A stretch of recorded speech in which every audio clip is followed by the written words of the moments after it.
بسم الله الرحمن الرحيم الحمد لله رب العالمين والصلاة والسلام على أشرف الأنبياء والمرسلين وعلى آله الطاهرين وأصحابه الطيبين ومن تبعهم بإحسان إلى يوم الدين أما بعد قابل صد احترام بزرگوں، دوستوں اور بھائیوں اور معززات ماؤں، بہنوں، بیٹیوں اور خواتین اسلام، آپ کے سوالات میرے سامنے ہیں۔ مختلف موضوعات پر یہ سوالات کیے گئے ہیں، تو کوشش کرتے ہیں کہ جتنا وقت ہمارے پاس ہے اس وقت میں جتنے سوالوں کے جوابات دیے جا سکتے ہیں دیتے ہیں انشاءاللہ تعالی اللہ کی توفیق کے ساتھ۔ پہلا سوال یہ ہے کہ غسل کے فرائض کیا ہیں؟ اگر کسی پر غسل فرض ہو، چاہے وہ جنابت کی وجہ سے ہو یا وہ احتلام کی وجہ سے ہو، تو اس غسل کے بنیادی طور پر دو ہی فرض ہیں کہ ان میں سے اگر ایک فرض پورا نہ ہو تو وہ غسل نہیں ہوگا۔ دو فرض کون سے ہیں؟ ایک تو نیت کرنا، یعنی دل میں ارادہ کرنا کہ میں نے فرض غسل کرنا ہے، چاہے وہ جنابت کی وجہ سے ہو یا احتلام کی وجہ سے ہو۔ فرض غسل کرنے کی نیت کرنا، اس کے کوئی الفاظ نہیں ہیں، کچھ پڑھنا نہیں ہے زبان سے، بس صرف دل کے اندر ارادہ ہو کہ میں نے فرض غسل کرنا ہے، یہ پہلا فرض ہے۔ اگر یہ نیت نہیں ہے اور بغیر نیت کے انسان اس طرح اگر غسل کر لے، غسل فرض ہو تو غسل نہیں ہوگا۔ انما الاعمال بالنیات کا بھی یہی معنی ہے۔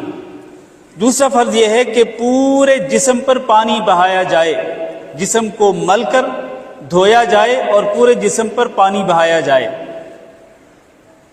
چاہے وہ واش روم کے اندر ہو، چاہے وہ کسی نہر یا دریا کے اندر نہا رہا ہو، یا وہ سمندر کے کنارے پہ نہا رہا ہو، کسی بھی جگہ پہ غسل کر رہا ہے، وہ اپنے پورے جسم کو اگر وہ دھو لیتا ہے، مل کر پانی بہا لیتا ہے تو اس کا غسل ہو جائے گا۔ لیکن اگر سنت کے مطابق غسل کرنا ہو تو اس کا طریقہ یہ ہے کہ سب سے پہلے وہی دل کا ارادہ، پھر انسان بسم اللہ پڑھ لے اور اس کے بعد انسان استنجا کرے، یا پہلے استنجا کر لے، مکمل استنجا کر لے، اپنی گندگی وغیرہ صاف کر لے، اور اس کے بعد بسم اللہ پڑھے، اس کے بعد وضو کرے جس طرح کہ وہ نماز کے لیے وضو کرتا ہے، اور اس کے بعد وہ اپنے جسم پہ پانی بہا لے۔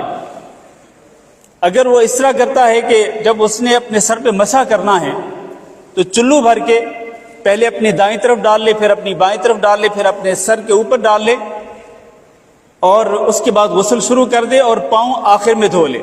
یہ دونوں طریقے صحیح ہیں۔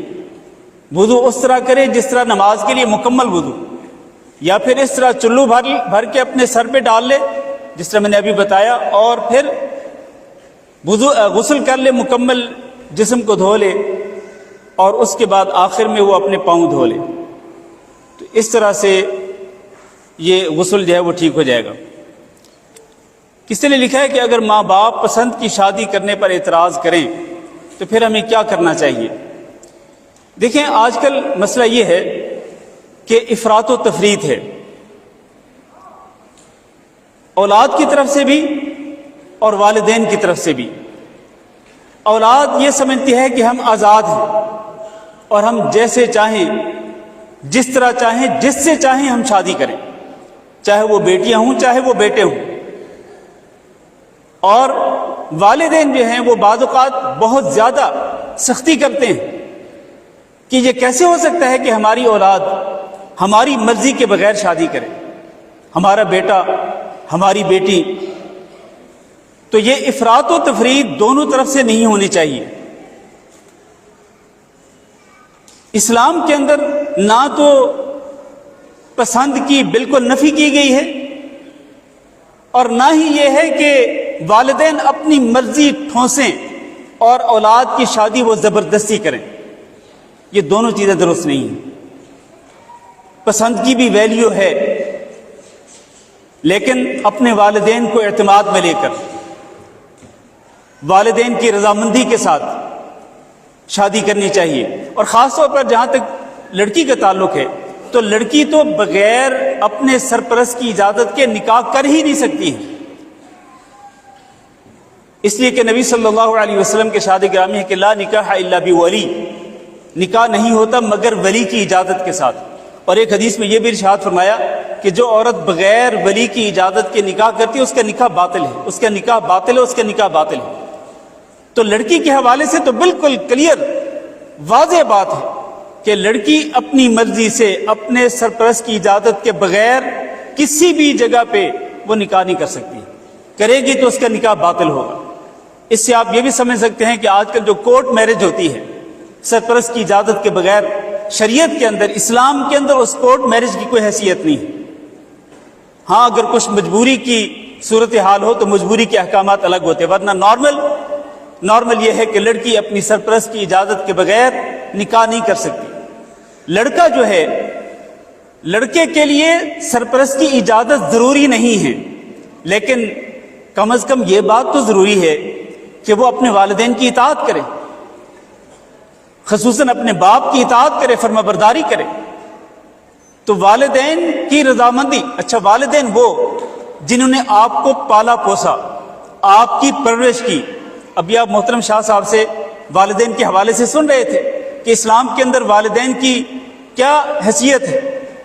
انہوں نے آپ کو پالا پوسا، آپ کی پرورش کی، آپ کے تمام تعلیمی اخراجات برداشت کیے، آپ کو جاب لینے کے قابل بنایا یا آپ کو بزنس کرنے کے قابل بنایا. اور جب شادی کا موقع آئے تو آپ یہ کہیں کہ مجھے اے میرے ماں باپ، آپ کی پسند کی میرے نزدیک کوئی حیثیت نہیں، میں جیسے چاہوں گا، جہاں چاہوں گا، جب چاہوں گا شادی کروں گا. یہ آپ اپنے ماں باپ کو ان کے احسان کا بدلہ دے رہے ہیں. ماں باپ نے آپ پہ کتنا بڑا احسان کیا کہ آپ ساری زندگی ان کی خدمت کرتے رہیں، تب بھی آپ ماں باپ کے احسانات کا بدلہ نہیں چکا سکتے آپ. بلکہ وہ حدیث جو جس میں یہ بیان کیا گیا کہ ایک شخص اپنی ماں کو اٹھائے ہوئے طواف کر رہا تھا، اس نے عبداللہ بن عمر رضی اللہ تعالیٰ عنہ سے پوچھا کہ کیا میں نے اپنی ماں کا حق ادا کر دیا؟ انہوں نے کہا ماں کا حق ادا کرنا دور کی بات ہے، تیری ماں نے تیری ولادت کے وقت، تجھے جنم دیتے وقت جو تکلیفیں اٹھائی تھیں ان میں سے تو ایک تکلیف کا بدلہ بھی نہیں چکا سکتا. وہ ماں باپ کا اتنا احسان، اور جب شادی کا موقع آتا تو کہتے ہیں میری اپنی مرضی ہے، میں اپنی پسند کے مطابق کروں گا. تو یہ بات درست، افراط و تفریط نہیں ہونی چاہیے. والدین کو بھی اپنی مرضی ٹھونسنی نہیں چاہیے، زبردستی نہیں کرنی چاہیے. اسلام کے اندر یہ ہے کہ کنواری لڑکی سے اجازت طلب کی جائے، اور اگر کنواری نہیں، ایک شوہر دیدہ عورت ہے، چاہے وہ بیوہ ہو چاہے وہ مطلقہ ہو، اس کے متعلق یہ ہے کہ اس سے مشورہ کیا جائے. تو ماں باپ کو مشورہ کرنا چاہیے اور کنواری لڑکی سے باقاعدہ اجازت لینی چاہیے. اور اسی طرح لڑکے اور لڑکی کو بھی، لڑکی کے حوالے سے میں نے آپ کو بتا دیا، لڑکے کو بھی چاہیے کہ وہ مستی کرنے کی بجائے، جوانی کی مستی ہوتی ہے نا، پھر وہ انسان جو ہے جو اپنی جوانی کی مستی میں ہوتا ہے وہ اپنے والدین کو کچھ نہیں سمجھتا. تو مستی کرنے کی بجائے اپنے والدین کو اعتماد ملے. بے شک اپنے ماں باپ کو بتائے کہ میری یہ پسند ہے، میں فلاں لڑکی سے شادی کرنا چاہتا ہوں. پھر اپنے والدین کو موقع دے، والدین اس کے بارے میں پوچھ گچھ کریں گے، ریسرچ کریں گے، اگر وہ مناسب سمجھیں گے تو نکاح کر دیں گے، نہیں مناسب سمجھیں گے اور کوئی ریزنیبل، کوئی معقول اگر اس کی وجہ بتاتے ہیں تو پھر آپ کو مان لینی چاہیے. تو المہم یہ ہے کہ یہ موضوع جو ہے اصل میں آج کل جو سوشل میڈیا ہے نا، اس نے ینگ جنریشن کو آج برباد کر کے رکھ دیا والعیاذ باللہ. تو ہمیں چاہیے کہ ہم شریعت کے رولز اور شریعت کے جو اصول ہیں ان کو فالو کریں. ایک بھائی نے لکھا ہے کہ وقت پر نماز نہ پڑھنے کی کیا سزا ہے؟ بہت بڑی سزا ہے. پہلی بات تو یہ ہے کہ نمازیں وقت مقررہ پر فرض کی گئی ہیں، یعنی نمازیں جو ہیں ان کے اوقات مقرر کر دیے گئے. ان الصلاۃ کانت علی المؤمنین کتابا موقوتا، لہذا ہر نماز کو اس کے اصل ٹائم کے اندر پڑھنا چاہیے.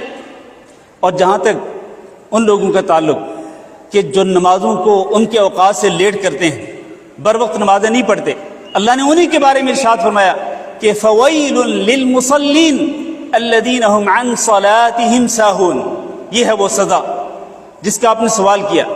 ہلاکت اور بربادی ہے ان نماز پڑھنے والوں کے لیے کہ جو اپنی نماز سے غافل رہتے ہیں۔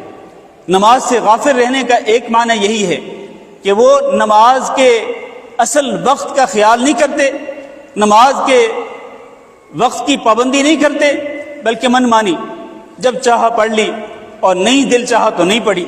تو اس قسم کے نماز پڑھنے والوں کے لیے ہلاکت اور بربادی ہے، تو نماز کو ضائع نہیں کرنا چاہیے۔ اللہ نے قرآن مجید کے اندر بھی ارشاد فرمایا فَخَلَفَ مِن بَعْدِهِمْ خَلْفٌ أَضَاعُوا الصَّلَاةَ وَاتَّبَعُوا الشَّهَوَاتِ فَسَوْفَ يَلْقَوْنَ غَيًّا، جو نمازوں کو ضائع کرتے ہیں، ضائع کرنے سے یہ مراد ہے کہ یا تو بالکل نہیں پڑھتے یا پھر پڑھتے ہیں تو بے وقت پڑھتے ہیں اور شہوات کے پیچھے پڑے ہوئے ہیں، تو ایسے لوگوں کو اللہ رب العزت نے جہنم کی وعید دی۔ اس بھائی کا دوسرا سوال یہ ہے کہ آج کل سردیوں میں عشاء کی نماز کے قضا ہونے کا وقت کیا ہے؟ سردیاں ہوں یا گرمیاں ہوں، عشاء کی نماز کا وقت آدھی رات ہے، آدھی رات تک۔ اور آدھی رات کب ہوتی ہے؟ آدھی رات ہمیشہ سردیوں گرمیوں میں 12 بجے نہیں ہوتی میرے عزیز بھائیوں، بلکہ رات شروع ہوتی ہے سورج کے غروب ہونے سے اور ختم ہوتی ہے فجر کے طلوع ہونے پر، یعنی جب فجر کی اذان ہوتی ہے تب رات ختم ہو جاتی ہے۔ تو آپ یہ دیکھ لیں کہ غروب شمس سے، غروب آفتاب سے لے کر طلوع فجر تک کتنا وقت ہے، اس کو ہاف آف کر لیں، جہاں پر ہاف ہو وہاں پر آدھی رات ہے۔ تو آدھی رات تک، آدھی رات کا ٹائم ہونے سے پہلے پہلے عشاء کی نماز کو پڑھنا ضروری ہے۔ ہاں اگر کبھی کوئی عذر ہو تو عذر کے پھر احکامات بدل جاتے ہیں، پھر آدھی رات کے بعد بھی پڑھی جا سکتی ہے نماز اگر کسی معقول عذر کی بنا پر ہو۔ ایک سوال ہے کہ کیا ذوالقرنین کا نام رکھنا صحیح ہے؟ جی، ذوالقرنین کا نام رکھنا صحیح ہے۔ اللہ تعالیٰ نے قرآن مجید کے اندر سورۃ الکہف کے آخر میں جو ذوالقرنین کا قصہ ذکر کیا ہے، تو یہ ذوالقرنین زمین کے بادشاہوں میں سے ایک بادشاہ تھے، اور یہ نیک اور صالح مسلمان تھے، نیک صالح مسلمان تھے، تو اس لیے ذوالقرنین نام رکھنا جائز ہے، اس میں کوئی حرج نہیں ہے۔ ایک بھائی نے لکھا ہے کہ حدیث کا مفہوم یہ ہے کہ نماز یا اللہ کی عبادت اس طرح کرو کہ جیسے تم اللہ کو دیکھ رہے ہو۔ اگر ایسا تاثر نہ قائم کر سکو تو کم از کم یہ ضرور تصور کرو کہ اللہ تمہیں دیکھ رہا ہے۔ سوال اس میں یہ ہے کہ جب اللہ کا تصور کرے تو تصور میں اللہ کی کیا شکل تصور کرے؟ اگر خانہ کعبہ کا تصور کرے تو وہ ایک دنیاوی گھر تصور کیا جاتا ہے، تو اصل میں کیا تصور ہے کہ اللہ ہمیں اس حالت میں نظر آئے جیسے اس کی ذات ہے؟ پہلی بات تو یہ ہے کہ خانہ کعبہ، کئی لوگ یہ سمجھتے ہیں حتیٰ کہ خانہ کعبہ میں پہنچ کر بھی وہ خانہ کعبہ کو ایسے دیکھ رہے ہوتے ہیں اور خانہ کعبہ کے سامنے کھڑے ہو کر وہ یوں دعا مانگ رہے ہوتے ہیں جیسے کہ خانہ کعبہ سے مانگ رہے ہوں، جیسے کہ خانہ کعبہ ہی اللہ رب العزت ہے، حالانکہ خانہ کعبہ اللہ نہیں ہے۔ خانہ کعبہ اللہ کا گھر ضرور ہے لیکن خانہ کعبہ اللہ نہیں، لہٰذا خانہ کعبہ کو اللہ سمجھ کے اس کی طرف دیکھنا یا خانہ کعبہ کو اللہ تصور کر کے اس سے مانگنا، یہ ذہن میں رکھتے ہوئے یہ قطعاً درست نہیں ہے۔ یہ جو سوال ہے کہ حدیث جبریل میں جو احسان کی ڈیفینیشن کی گئی کہ ان تعبد اللہ کأنک تراہ فإن لم تکن تراہ فإنہ یراک، تو یہ چیز جو ہے نماز کے اندر کیسے ہوگی؟ یا کیوں کوئی بھی عبادت کرتے ہوئے اللہ رب العزت کی شکل کا تصور کیسے ہوگا؟ میرے بھائیوں، اللہ کی شکل کا تصور تو تب ہو جب اللہ تعالیٰ کو کسی نے دیکھا ہو۔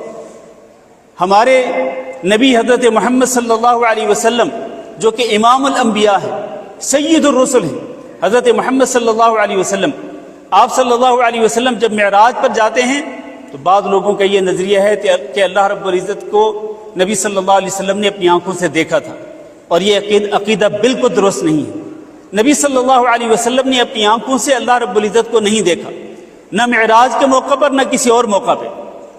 سورۃ النجم کے اندر بھی اور اسی طرح کئی احادیث کے اندر یہ بات موجود ہے، بلکہ اللہ نے فرمایا لا تدرکہ الابصار وہو یدرک الابصار، انسانوں کی آنکھیں اللہ رب العزت کا ادراک نہیں کر سکتی ہیں۔ اور نبی صلی اللہ علیہ وسلم سے پوچھا گیا تھا کہ ہل رأیت ربک، کہ آپ نے اپنے رب کو دیکھا تھا تو آپ نے فرمایا تھا کہ نور انا ارا، اللہ رب العزت تو نور ہے، میں کیسے دیکھ سکتا ہوں؟ تو نبی صلی اللہ علیہ وسلم نے خود گویا کہ نفی کی کہ میں نے اللہ رب العزت کو اپنی آنکھوں سے نہیں دیکھا. لیکن حدیث میں یہ موجود ہے کہ نبی صلی اللہ علیہ وسلم نے فرمایا کہ خواب کے اندر رأیت ربی فی احسن صورہ، میں نے اپنے رب کو بہترین شکل و صورت میں دیکھا، بہترین شکل و صورت میں خواب کے اندر دیکھا. تو خواب کے اندر نبی صلی اللہ علیہ وسلم کو اللہ رب العزت کی رؤیت نصیب ہوئی، لیکن ویسے براہ راست نہیں. تو میرے بھائیوں، یہ سوال ہی اصل میں بے معنی سوال ہے. اللہ رب العزت کی شکل و صورت کا ہم تصور ہی نہیں کر سکتے. آپ کو یہ معلوم ہے کہ قیامت والے دن جب اہل جنت جنت میں چلے جائیں گے اور اہل جہنم جہنم میں چلے جائیں گے، اللہ رب العزت اہل جنت کو مخاطب کرے گا اور اللہ فرمائے گا کہ اے جنتیوں، کیا تمہیں اور کچھ چاہیے؟ جنتی کہیں گے اللہ تو نے سب کچھ دے دیا ہے، اب کون سی چیز باقی رہے گی؟ اللہ کہے گا ابھی ایک نعمت باقی ہے. پھر اللہ رب العزت اپنے درمیان اور اہل جنت کے درمیان جتنے نور کے پردے ہوں گے ان کو ہٹا دے گا، اور پھر اہل جنت اللہ رب العزت کا دیدار کریں گے. حدیث میں یہ الفاظ موجود ہیں کہ جب اہل جنت اللہ رب العزت کو دیکھیں گے تو وہ جنت کی ساری نعمتیں بھول جائیں گے، اور سب سے زیادہ محبوب نعمت ان کے لیے کون سی ہوگی؟ اللہ رب العزت کی طرف دیکھنا، اللہ رب العزت کا دیدار کرنا. تو اللہ رب العزت کا دیدار جنت کے اندر جنتیوں کو نصیب ہوگا، اور سارے جنتیوں کو نصیب ہوگا. پچھلے دنوں ایک صاحب کا ایک کلپ وائرل ہوا کہ جنت کے اندر اللہ رب العزت کا جو دیدار ہے وہ صرف ان جنتیوں کو نصیب ہوگا جو کہ جنت کے اعلیٰ درجات پر ہوں گے. یہ بات درست نہیں ہے. جنت کے تمام جنت کے اندر تمام اہل جنت کو اللہ رب العزت کا دیدار نصیب ہوگا. اس کی صراحت کے ساتھ احادیث اس بارے میں موجود ہیں. بہرحال اس سوال کا جواب یہ ہے کہ اللہ رب العزت کی شکل و صورت کا تصور بھی نہیں کیا جا سکتا ہے. بس یہی ہو کہ آپ جب اللہ رب العزت کی عبادت کریں یوں سمجھیں کہ اللہ رب العزت آپ کی آنکھوں کے سامنے ہے. اور یہ اصل میں جب آپ یہ تصور کریں گے کہ اللہ جو کہ مالک الملک ہے، اللہ تمام کائنات کا خالق و مالک ہے، رب العالمین ہے، اور اللہ ہر چیز پہ قادر ہے، اور اللہ رب العزت کی قدرت کو سامنے رکھتے ہوئے آپ اللہ رب العزت کو یوں سمجھیں گے کہ اللہ آپ کے سامنے ہے، تو اس کی وجہ سے آپ کے دل میں ہیبت پیدا ہوگی، آپ کے دل میں خوف پیدا ہوگا، اس اللہ کا ڈر پیدا ہوگا.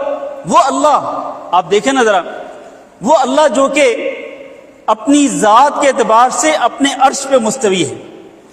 اور آپ کو پتا ہے کہ اللہ رب العزت کی مخلوقات میں جو سب سے بڑی مخلوق ہے وہ کون سی ہے؟ سب سے بڑی مخلوق کون سی ہے؟ جواب دیجئے.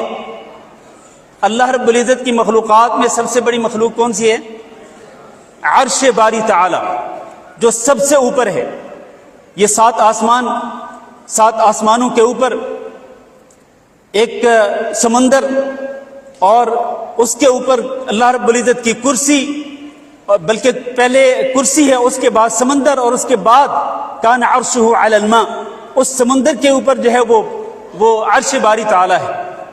اور اتنی بڑی بڑی مخلوقات جن کا انسان تصور بھی نہیں کر سکتا ہے، ان تمام کی تمام مخلوقات سے اوپر اللہ تعالیٰ جو کہ سب سے بڑی مخلوق کا رب ہے، رب العرش العظیم، اس رب کا جب انسان تصور کرے گا کہ میں اس کے سامنے کھڑا ہوں اور وہ میرا رب میرے سامنے ہے، تو انسان کے دل میں کتنی ہیبت پیدا ہوگی، کتنا رعب اور دبدبہ پیدا ہوگا. یہ اصل مراد ہے کہ انسان نماز اس طرح سے پڑھے، اور اسی طرح باقی عبادات. ایک سوال آیا ہے کہ امام صاحب کے سلام پھیرنے کے بعد لوگ مقتدی کے سامنے سے گزرتے رہتے ہیں، کوئی ہچکچاہٹ کسی کو نہیں ہوتی. برائے کرم کتاب و سنت کی روشنی میں جو وعید آئی ہے لوگوں کو اس سے باخبر کریں.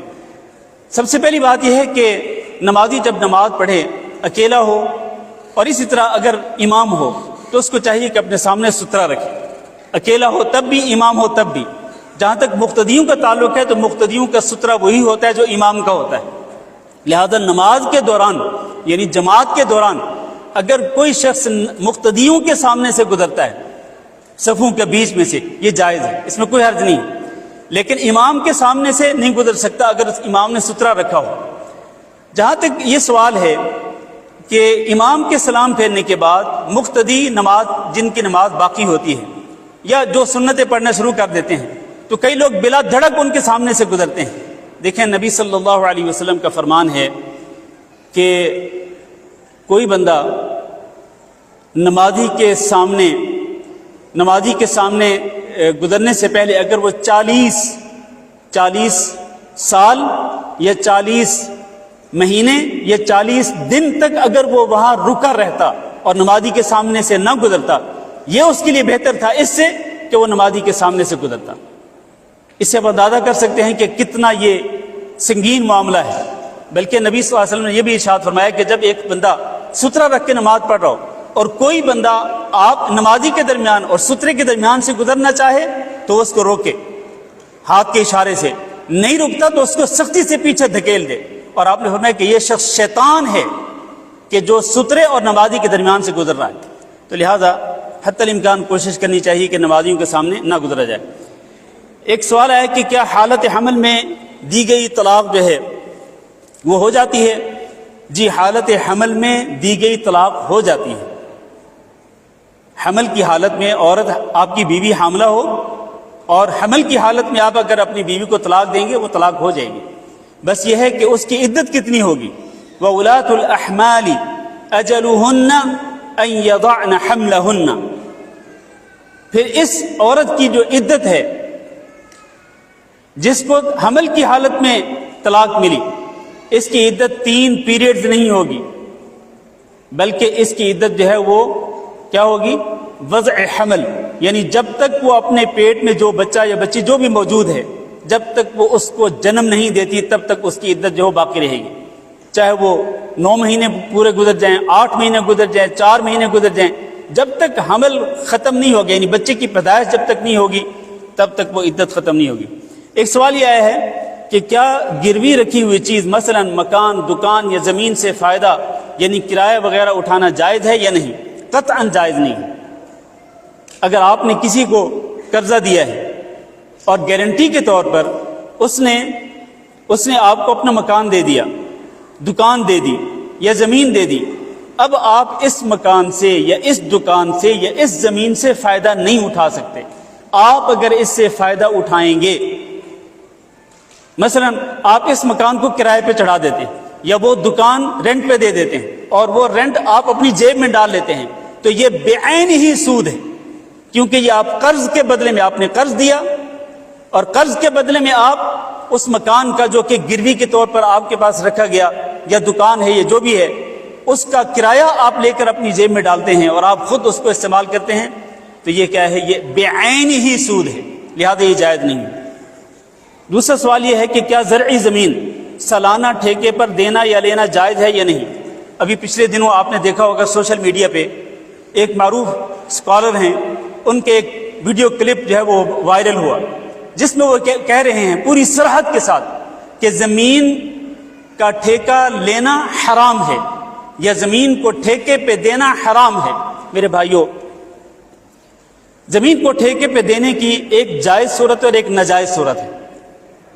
پہلے ناجائز صورت بتا دوں جو کہ اس دور میں چلتی تھی. وہ کیا تھی؟ وہ یہ تھی کہ اگر ایک بندہ کسی کو زمین ٹھیکے پہ دیتا، اس کو پتا ہوتا تھا کہ زمین کا کون سا حصہ ایسا ہے جہاں پر پیداوار زیادہ ہوتی ہے اور کون سا حصہ ایسا ہے جہاں پر پیداوار کم ہوتی یا نہیں ہوتی ہے. اور جو ٹھیکے پہ لے رہا اس کو پتا نہیں ہے، اس کو نہیں پتا، مالک کو پتا ہے. تو مالک کیا کرتا؟ مالک یہ کہتے کہ وہ زمین فلاں جو زمین ہے جو اس کے ذہن میں ہوتی، فلاں جو زمین ہے نا اس کی پیداوار میرے لیے اور فلاں جو زمین ہے اس کی پیداوار تمہارے لیے. اور اس میں دھوکہ ہوتا تھا کیونکہ مالک کو پتا ہے کہ جو زمین اپنے لیے خاص کر رہا ہے یہ وہ ہے جس میں پیداوار زیادہ ہوتی ہے، اور جو زمین جو ہے وہ دوسرے یعنی ٹھیکے پہ لینے والے کے لیے کہہ رہا ہے کہ تم اس کی پیداوار جو ہے تم لے سکتے ہو، تو وہ ہوتی جس کی پیداوار یا تو ہوتی نہیں یا پھر کم ہوتی. یہ دھوکہ ہے، یہ جائز نہیں ہے. اسی طرح ایک شکل یہ بھی تھی کہ ندی نالوں کے کنارے پر، ندی نالے کے کنارے پہ جو زمین ہوتی وہ کہتا ہے اس کی جو پیداوار وہ میری، اور جو زمین ندی نالے سے دور ہوتی وہ کہتا ہے اس کی پیداوار تمہاری. ظاہر ہے اس میں بھی دھوکہ ہے، یہ جائز نہیں ہے. لیکن اگر پیسہ فکس کر لیا جائے کہ بھائی 1 ایکڑ کے میں 50,000 روپے لوں گا، یہ جائز ہے۔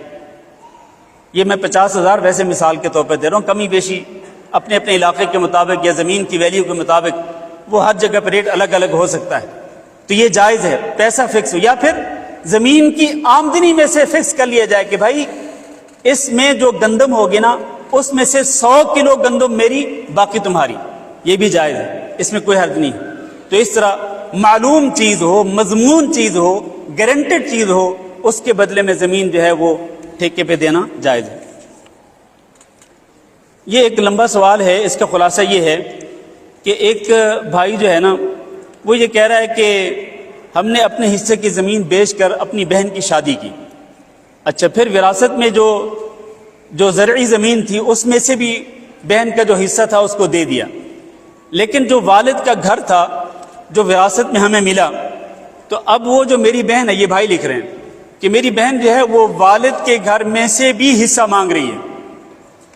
تو یہ کہتے ہیں کہ ہماری اتنی حیثیت نہیں کہ ہم اس گھر کا جو جتنا حصہ اس بہن کا بنتا ہے ہم وہ اس کی ویلیو کے مطابق اس کو حصہ دیں، تو ہم نے یہ سوچا ہے کہ گھر توڑ کر اس کو دے دیا جائے، اور ایسی صورت میں ایسی بہن سے تعلقات ہمیشہ کے لیے نہیں رکھنا چاہتا ہوں۔ یہ بھائی نے لکھا ہے۔ بھائی کیوں نہیں رکھنا چاہتے ہو؟ اس لیے کہ وہ باپ کی وراثت سے اپنا حصہ مانگ رہی، اس لیے تو افسوس ہے آپ کے اوپر، افسوس ہے آپ کے اوپر کہ باپ کی وراثت سے بہن اگر حصہ مانگ رہی ہے تو آپ یہ کہہ رہے ہیں کہ ٹھیک ہے جی حصہ دے دیتا ہوں، لیکن زندگی بھر میرا اس سے بول چال بند، کوئی تعلق نہیں ہوگا، کوئی آنا جانا نہیں ہوگا، جبکہ وہ آپ کی حقیقی بہن ہے، وہ کوئی دور کی رشتہ دار نہیں۔ میرے بھائیوں، یہ تو آپ نے لکھا نا کہ جی حصے کی زمین بیچ کر اس کی شادی کی، بھائی یہ تو آپ نے جو شادی کے موقع پر اپنی بہن کو جو دیا ہوگا وہ ایک گفٹ کی شکل تھا، اس کی صورت گفٹ کی شکل تھی۔ تو گفٹ جو ہے اصل میں یہی معاملہ ہے میرے بھائیوں۔ آج کل کیا ہوتا ہے، جہیز دے کر اس کے بدلے میں بہنوں اور بیٹیوں کو وراثت سے محروم کر دیا جاتا ہے۔ اس اعتبار سے یہ جہیز بہت بڑی لعنت ہے، اس اعتبار سے، ورنہ جہیز لعنت نہیں ہے۔ انسان اپنی مرضی کے مطابق، اپنی خوشی کے مطابق، اپنی استطاعت کے مطابق جو کچھ اپنی بیٹی کو اپنی بہن کو دینا چاہتے دے سکتا ہے، کوئی حرج نہیں ہے، لیکن وہ جہیز والی شکل نہیں ہونی چاہیے کہ ڈیمانڈ ہو لڑکے والوں کی طرف سے بھی یہ چیز بھی چاہیے، یہ چیز بھی چاہیے، یہ چیز بھی چاہیے، یہ نہیں۔ اپنی استطاعت کے مطابق آپ گفٹ کرنا چاہتے ہیں بے شک کریں، کوئی حرج نہیں، لیکن میرے بھائیوں آپ نے اپنی بہن کو اپنی بیٹی کو گفٹ دیا اور اس کے بدلے میں آپ یہ کہہ رہے ہیں کہ باپ کے مکان میں سے آپ کا جو حصہ بنتا ہے وہ نہیں دینا، یا اگر آپ زبردستی لینا چاہتی ہیں تو لیں، لیکن زندگی بھر آپ سے تعلق ختم۔ یہ بہت بڑی جہالت ہے، یہ بہت بڑی جہالت ہے، اس لیے ان کو آپس میں انڈرسٹینڈنگ کر کے یہ معاملہ حل کرنا چاہیے اور بہن کو اس کا حصہ دینا چاہیے۔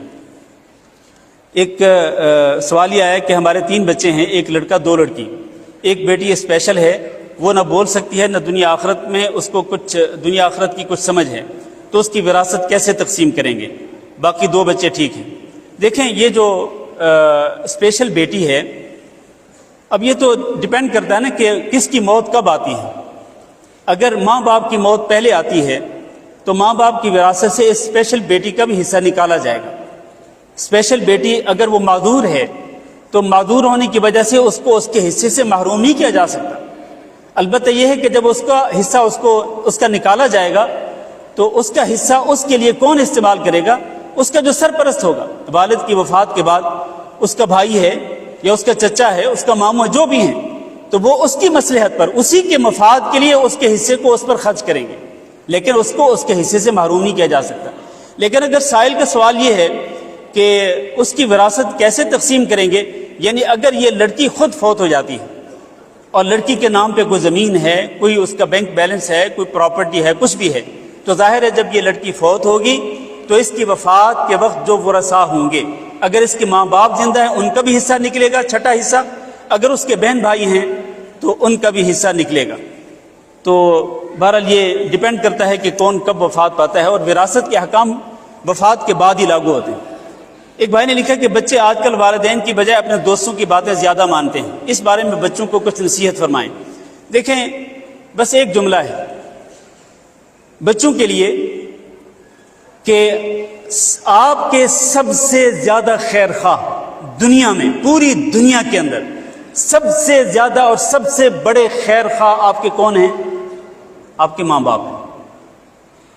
لہذا انسان اپنے والدین کی باتوں کو اگنور کر دے اور اپنے دوستوں کی باتوں میں آ جائے، یہ حماقت کے سوا کچھ نہیں، یہ بے وقوفی کے سوا کچھ نہیں۔ آج آپ اپنے دوستوں کو اپنا خیر خواہ سمجھتے ہیں، دوستوں کو دوست سمجھتے ہیں، اور اپنے ماں باپ کو آپ اپنا دشمن سمجھتے ہیں، یا ماں باپ کے بارے میں آپ کا خیال یہ ہے کہ ماں باپ تو پرانے زمانے کے، ان کو نہیں پتا آج کے دور کی کیا ڈیمانڈ ہے اور آج کیا کرنا چاہیے، جیسے کہ آج کے ینگ جنریشن کی یہ سوچ ہے۔ میرے بھائی، یہ جو آج آپ کا دوست ہے نا، کل آپ کا یہ دشمن ہوگا، لیکن والدین ہمیشہ آپ کے دوست رہیں گے۔ آپ چاہے اپنے والدین کو تکلیف بھی پہنچائیں گے، تب بھی والدین آپ کے دوست ہیں۔ والدین اولاد کی تکلیفوں کو برداشت کرتے ہیں، کر جاتے ہیں، لیکن وہ کبھی اپنی اولاد کی بدخواہی نہیں کرتے۔ اس لیے بچوں کو چاہیے کہ وہ اس بات کو اپنے ذہن میں رکھیں۔ اچھا جی، میں مختصر کرتا ہوں۔ ایک بھائی نے لکھا کہ کیا کئی بار بچوں کی غیر ضروری ضد کی وجہ سے جھوٹ بولنا پڑتا ہے، تو ایسے میں کیا کریں؟ بچے غیر ضروری ضد کریں تو ان کی ضد کو پورا کرنے کے لیے جھوٹ نہیں بولنا چاہیے۔ جھوٹ کے بارے میں ابھی آپ نے درس سن لیا حافظ صاحب کا۔ تو بچوں کے ساتھ جھوٹ بولنا، جس طرح وہ میرے خیال حدیث میں انہوں نے بیان کی ہوگی حافظ صاحب نے، تو وہ اس حدیث سے ثابت ہوتا ہے کہ اپنی اولاد کے ساتھ بھی انسان جھوٹ نہیں بول سکتا۔ کہ بندہ یہ کہے اپنے بچوں میں سے کسی کو کہ آؤ میں تمہیں یہ چیز دوں گا یا دوں گی، اور پھر وہ آئے اور اس کو نہ ملے، تو یہ جھوٹ ہے۔ کتبت علیک کذب، یہ جھوٹ لکھا جائے گا۔ تو اپنی اولاد چاہے وہ ضدی ہو چاہے وہ ضدی نہ ہو، چاہے وہ ضد جائز کرے یا ناجائز کرے، ناجائز ضد بھی ہو، غیر ضروری ضد بھی ہو، تو بہرحال جھوٹ نہیں بولنا چاہیے۔ حتی الامکان جھوٹ سے پرہیز کرنا چاہیے۔ کیا بیوی سے جھوٹ بولا جا سکتا ہے؟ دیکھیں، نبی کریم صلی اللہ علیہ وسلم کا جو ارشاد ہے نا کہ تین مقاصد کے لیے جھوٹ بولنا جائز ہے، تو ان میں سے ایک یہ ہے کہ خامند اپنی بیوی سے اور بیوی اپنے خامند سے جھوٹ بول سکتے، لیکن اس کا یہ مطلب نہیں ہے کہ آپ اپنی بیوی سے جھوٹ بول کر فراڈ کریں اور جھوٹے وعدے کرتے رہیں اور کوئی وعدہ بھی پورا نہ کریں۔ نہیں، اصل مقصد یہ ہے کہ اگر خامد بیوی کے درمیان اگر کوئی ایسی بات ہو جائے، ناراضگی والی کوئی بات، تو آپس میں ایک دوسرے کو راضی کرنے کے لیے اگر کوئی اس طرح کی بات کرنی پڑے جو حقیقت کے خلاف ہو، یعنی اگر وہ جھوٹ کے زمرے میں آتی ہو، صرف خامد بیوی کے درمیان محبت اور پیار کو پروان چڑھانے کے لیے، صلح کرنے کے لیے، تو اگر اس مقصد کے لیے اگر جھوٹ بولنا پڑے خامد کو بیوی سے اور بیوی کو خامد سے، تو اس حد تک جائز ہے۔ اچھا جی، ایک بھائی نے لکھا کہ حیات النبی کے بارے میں تفصیل سے بتائیں۔ یہ تو ایک تفصیلی موضوع ہے جس کے لیے ایک مستقل ایک لیکچر چاہیے۔ مختصر یہ میرے عزیز بھائیوں کہ ہمارے نبی جناب محمد صلی اللہ علیہ وسلم پر موت آئی۔ اللہ تعالیٰ نے قرآن مجید میں فرمایا انک میت و انہم میتون افإن مات او قتل انقلبتم علی اعقابکم۔ موت کے الفاظ ہیں قرآن مجید کے اندر ہمارے نبی جناب محمد صلی اللہ علیہ وسلم کے بارے میں۔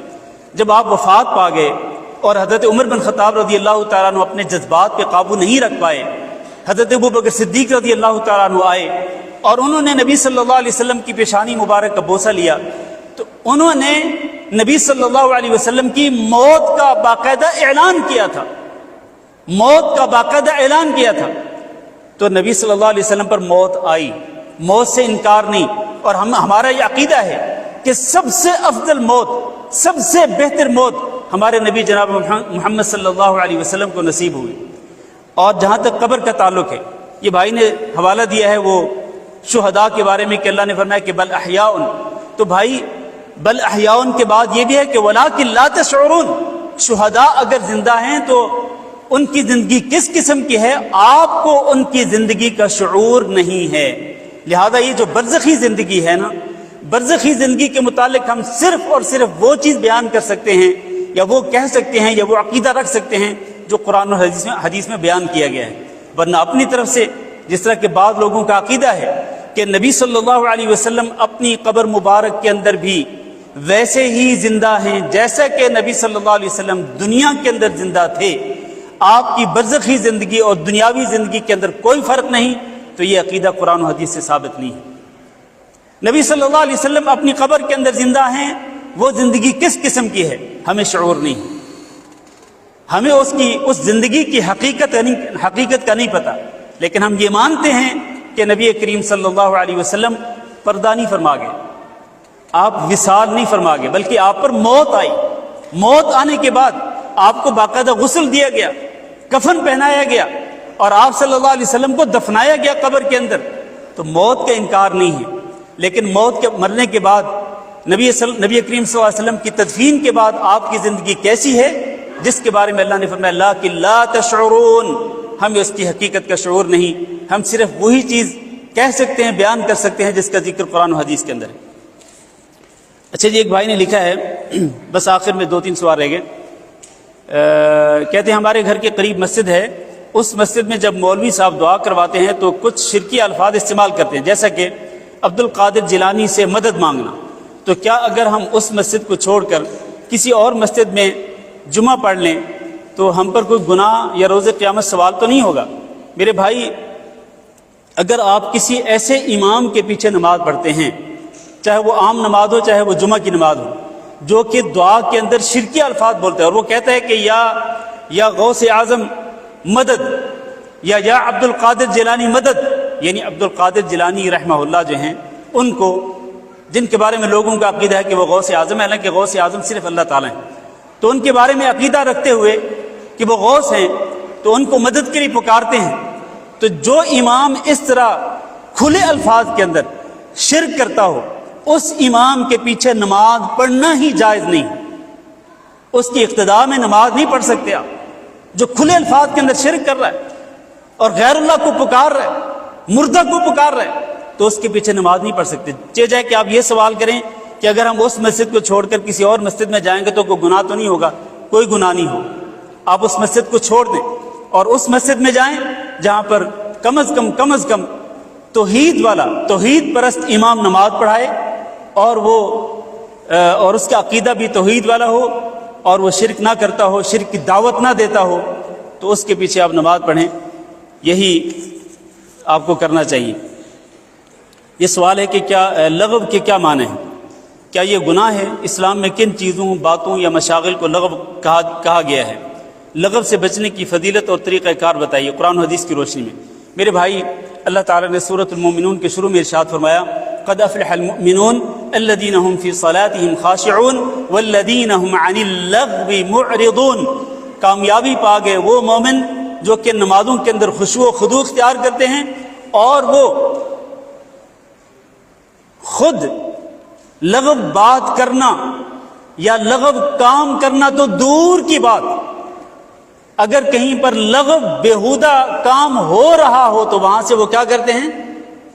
منہ موڑ کے اعراض کر کے چلے جاتے ہیں۔ وَإِذَا مَرُّوا بِاللَّغْوِ مَرُّوا كِرَامًا، سورۃ الفرقان کے آخر میں عباد الرحمن کی صفات میں سے ایک صفت کیا ہے کہ جب ان کا گزر ہوتا ہے کسی لغو کے پاس سے تو وہاں سے وہ اپنی عزت بچا کے نکل جاتے ہیں، باعزت طریقے سے نکل جاتے ہیں، وہ اس لغو کے اندر شریک نہیں ہوتے۔ لغو کہتے کس کو؟ اس کی ڈیفینیشن کیا ہے؟ علماء یہ کہتے ہیں کہ لغو ہر گناہ کو کہتے ہیں، جو بھی گناہ ہے نا وہ لغو ہے، جو بھی گناہ ہے وہ لغو ہے، چاہے وہ بڑا گناہ ہو چاہے وہ چھوٹا گناہ ہو، شرک ہے وہ لغو ہے، بدعت ہے لغو ہے، کوئی چھوٹا گناہ ہے وہ بھی لغو ہے۔ تو ہر قسم کے گناہ سے اعراض کرنا یہ صفت ہے اہل ایمان کی، عباد الرحمن کی، لہذا کسی بھی لغو کے اندر انسان کو ملوث نہیں کرنا چاہیے، ہر قسم کے لغو سے، ہر قسم کی بیہودگی سے انسان کو اپنے آپ کو بچانا چاہیے۔ یہ بس آخری سوال ہے جی۔ سوال یہ ہے کہ اگر بیوی اپنے شوہر کی اجازت کے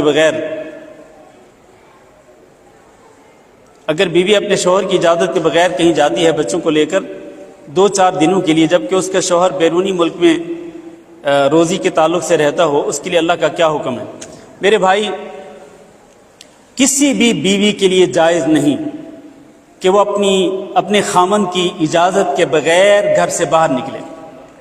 اللہ تعالیٰ نے ویسے بھی حکم دیا خصوصاً نبی صلی اللہ علیہ وسلم کی زوجات مطہرات رضی اللہ عنہن کو اور تمام اہل ایمان کی عورتوں کو، تمام مومنہ عورتوں کو کہ وَقَرْنَ فِي بُيُوتِكُنَّ وَلَا تَبَرَّجْنَ تَبَرُّجَ الْجَاهِلِيَّةِ الْأُولَى، کہ تم اپنے گھروں کے اندر ٹھہری رہو۔ گھروں کے اندر، گھر کی چار دیواری کے اندر ٹھہرنے کا حکم دیا اللہ رب العزت نے، لہذا بغیر ضرورت کے گھر سے باہر نکلنا جائز نہیں ہے۔ بغیر ضرورت کے، ضرورت ہو نکلنا پڑے تو باپردہ ہو کر نکلے، اور خامند کی، شادی شدہ عورت اپنے خامند کی اجازت کے بغیر نہیں نکل سکتی، چاہے جائے کہ وہ اس کا خامند باہر ہو، کویت میں بیٹھا ہو، اور اس کی بیوی پاکستان یا ہندوستان میں ہو، اور وہ 3-4 دن کے لیے اپنے بچوں کو لے کر بغیر خامند کی اجازت کے وہ چلی جائے، یہ بہت بڑا گناہ ہے۔ میرے بھائیوں، خامند سے اجازت لینا تو اتنا ضروری ہے کہ نبی کریم صلی اللہ علیہ وسلم نے ارشاد فرمایا کہ جب تمہاری عورتیں مسجد میں جا کر نماز پڑھنے کی تم سے اجازت طلب کریں تو تم ان کو اجازت دے دو۔ اس کا مطلب یہ ہے کہ اگر مسجد میں کوئی عورت اگر فرض نماز پڑھنے کے لیے یا مثلا کوئی دینی پروگرام ہے اس کو اٹینڈ کرنے کے لیے مسجد میں جانا چاہتی ہے تو وہ اپنے خامند سے اجازت طلب کرے گی، اجازت دے گا تو تب وہ جائے گی۔ اور اللہ کے نبی نے حکم یہ دیا ہے کہ جب وہ اجازت طلب کریں تو ان کو منع نہ کرو۔ لا تمنعوا اماء اللہ مساجد اللہ، باوجود اس کے کہ عورت کی بہترین نماز وہ ہوتی ہے جو وہ گھر کے اندر نہیں بلکہ گھر کے ایک کونے کے اندر ادا کرتی ہے، وہ نماز سب سے افضل ہے۔ اور عورت جو گھر کے کونے کے اندر ہوتی ہے وہ اپنے رب کی رحمت کے سب سے زیادہ قریب ہوتی ہے۔ اور اللہ کے نبی نے تو یہ بھی ارشاد فرمایا کہ کوئی عورت اپنے خامن کی اجازت کے بغیر نفلی روزہ بھی نہیں رکھ سکتی۔ نفلی روزہ بھی بغیر خامن کی اجازت کے رکھنا جائز نہیں۔ تو بغیر خامن کی اجازت کے گھر سے نکل کے جانا، اور اس وقت جب کہ خامن بھی باہر ملک میں رہتا ہو، تو یہ کیسے جائز ہو سکتا ہے؟ یہ قطعاً جائز نہیں ہے۔ عورتوں کو اللہ رب العزت کے ان احکامات کی پابندی کرنی چاہیے۔ اللہ تعالیٰ سے دعا کرتے ہیں کہ اللہ رب العزت ہمیں اپنے تمام احکامات پر عمل کرنے کی توفیق دے۔ اللہ تعالیٰ نے جن باتوں کا حکم دیا اللہ ان پہ عمل کرنے کی توفیق دے، جن باتوں سے اللہ نے منع فرمایا ان سے اللہ تعالیٰ ہم سب کو بچنے کی توفیق دے۔ تو یہاں پر سوالات اور جوابات کا سلسلہ ختم ہوا۔ السلام علیکم ورحمۃ اللہ وبرکاتہ۔ ناظرین اکرام، اسلامک ٹی وی اس چینل کو ابھی تک جنہوں نے سبسکرائب نہیں کیا ہے برائے مہربانی اس چینل کو سبسکرائب ضرور کریں، اور ہر دن کی اپڈیٹ کے لیے اس کے ساتھ ہی ایک گھنٹی کا نشان آئے گا، اس سے آپ ضرور پریس کریں اور اسے دبا کر آپ ہمارے ساتھ تعاون فرمائیں۔ جزاک اللہ خیر۔ السلام علیکم ورحمۃ اللہ وبرکاتہ۔